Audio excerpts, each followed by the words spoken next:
I'm here with Joe Rotella, who made this amazing pen, and he's going to show us exactly how to do it. Well, I only learned this recently at the Columbus Makerspace from a master craftsman, Devin Palmer, and he showed me in a day how to use this massive lathe to turn that little tiny pen, but we can use a micro lathe to do the same job. Cool. Devin made all these pieces here. Look at the pens. They're spectacular. Some are wood, and some are actually wood and resin combined.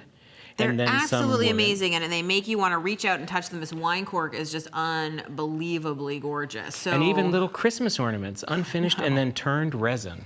so many gorgeous things, and how are we going to get started? So whenever you start to make a pen, you start with a blank, and they come in this shape, and of course this is all wood. They have some that are a mixture of woods. There's some wood and resin, even all resin.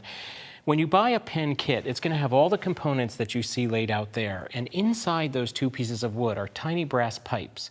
The goal is to get this blank to be as big as those two brass pipes. So normally I would measure it out based on the pipes. Then we can come over here to the bandsaw, and we're just going to cut it to the right length.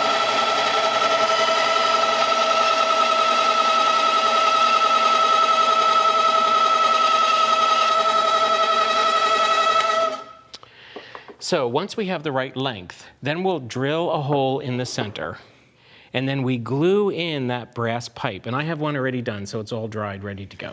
Okay, for a second I thought you meant there was a brass pipe in the wood already, and I was unclear how you weren't going to cut through it. So it's a block of wood, you're drilling a hole, and you're putting that brass pipe in there. Exactly, and gluing it in. It has to dry. Okay. Now we want to thread it on the mandrel. This is the part of the lathe that's going to hold all the pieces together. And our goal is to turn or chisel these down so they fit the same size as the end and the middle and the end of the pen. But so we're turning a square into a circle. We are, but I don't want to put those good pieces on here because if I hit it with the chisel, I'll ruin that metal. So I'm using bushings kind of as substitutes or placeholders. Ah, so I get it. You're not actually putting the parts of the pen, you're putting things that are sort of acting as the parts of the pen would, but it's okay if they get nicked up. Exactly, exactly. So then we're going to thread them on the mandrel. And then you go ahead and tighten that down. And would this be the same process on a giant lathe as it is on this little one? It is, and the giant lathe is spinning at about 12,000 RPMs, which can be really fancy. Fast, not fancy, but it could be scary fast. And It's scary there fast. You go. I asked the instructor, how fast should it be? And he's like, until you're scared. I thought, oh, that's good. Oh. So now we put this end on. We're going to tighten it up. And I know you told me that with the lathe, safety glasses are an absolute necessity. Once we start, we're going to put on those glasses.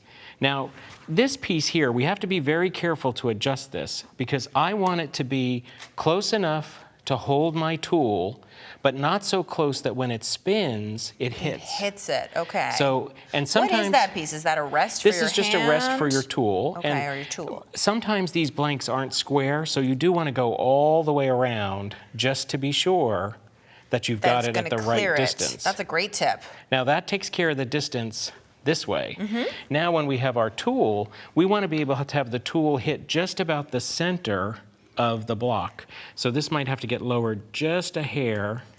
And you know, anybody who's ever done any woodworking has always told me that preparation, good, strong preparation, is the key to a fantastic result. Now, this is going to be really loud at first because we're taking a square block and we're going to try to make it a cylinder. Then we'll worry about shaping it. Cool. You ready? Got your glasses? Oh, I'm excited. So let's turn it on. And now I'm going to start to take that square and make it a circle. You can almost see it starting. I can, and I can see why we have the safety glasses on, because certainly wood chips are flying. So now you're just holding, is it a chisel? Up to a carving tool. And you're moving it slowly, left to right, so that it's slowly carving that into a circle. It's kind of mesmerizing and magical. I love it. And of course, you're being sure to keep your hands away from anything that's actually moving. Let's see, we're pretty close to that circle. Yeah. I'm going to do a little more circle, then I'll shape, and I'm going to have you hold the tool. Oh my gosh. You get to try it. How's that? I'm always going to start in the center and work my way out. Oh, interesting. So you never start on the edge. I would have thought they would start on the edge instead. But you're when I saying remove the block, center. I do, but from the shaping point of view, it gives me that nice little curve in the middle. That kind of part where it bulges out in the center and then it tapers to that lovely point, which is really cool. So how do you know how far to go?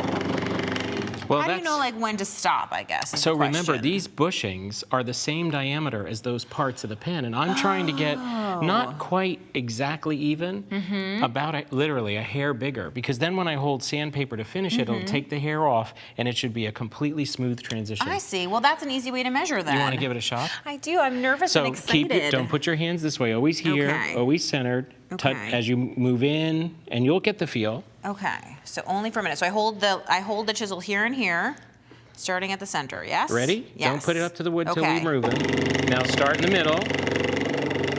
So you can go a little harder against that Okay. wood. Oh, so you actually push it in. Can I say? There you go. So this is the kind of thing that you would just want to practice. Anyway, You I have to want to get to practice. the next step because I know that there's a lot more that we have to do Well, here. actually, when we're all done here, we'll Yes. end up with these two pieces. Look, I have to take some sawdust off. We're covered. So we end up with these separate pieces. Now the Yes. point is to put them together. Okay. And it's just a pressure fit.